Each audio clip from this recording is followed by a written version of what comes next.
Bro என்ன வந்து meet பண்ணுங்க ப்ரோ, சேலத்தை சுத்தி காட்டுறேன். நானும் சேலம் தான் ப்ரோ. அப்படி என்ன நமக்கு தெரியாத இடமா சுத்தி காட்ட போறீங்க? பண்றோம். புல்லட் எடுத்துட்டு கிளம்பிட்டோம். ஒரு 12 மணிக்கு போனேன். வந்துட்டோம். கை கொடுத்துட்டு எல்லாம் பேசணும். ஒரு பிரதர் சப்ஸ்கிரைப் பண்ணிக்கோங்க. Symptom number 1. ஏன் இவ்வளவு சீக்கிரமா வந்துட்டீங்க? ரொம்ப லேட்டா வந்துட்டான்னு கேட்டேன். கொஞ்சம் ஈவினிங் வாக்கில் வருவீங்கன்னு நினைச்சேன்.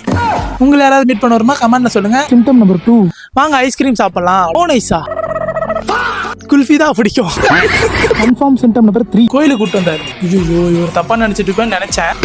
இல்ல இங்கதான் கப்பிள்ஸா இருப்பாங்க, நைட்டு வரலாமா நான் கேட்டீங்க. உடையில கை வைக்கும் போது நினைச்சேன்டா மானவில் உன் பேர் என் பேர் பேசிக்கிற. வாங்க நம்ம ஃப்ரெண்ட்ஸ் எல்லாம் போய் மீட் பண்ணலாம் அப்படின்னா, ஐயோ மாணவர்கள் கூட்டத்துல போய் மாட்டிட்டா அடிதான். தப்பிச்சிடணும், பெட்ரோல்ல தள்ளிட்டு தான் போகணும்னு ஒரு நடி போடுறேன், வண்டி ஆஃப் பண்ணிட்டு அது இதுன்னு பண்றேன். சரிங்களா? வேலைக்கு ஆகல அக்கா, நானும் ஒரு வானவிலா மாறிட்டேன், வேற வழி தெரியல, டிப்ரேஷன். சரி வாங்க அந்த பாலத்திட்ட போலாம் அப்படின்னா, காப்பாத்துங்க. என்ன பண்றது?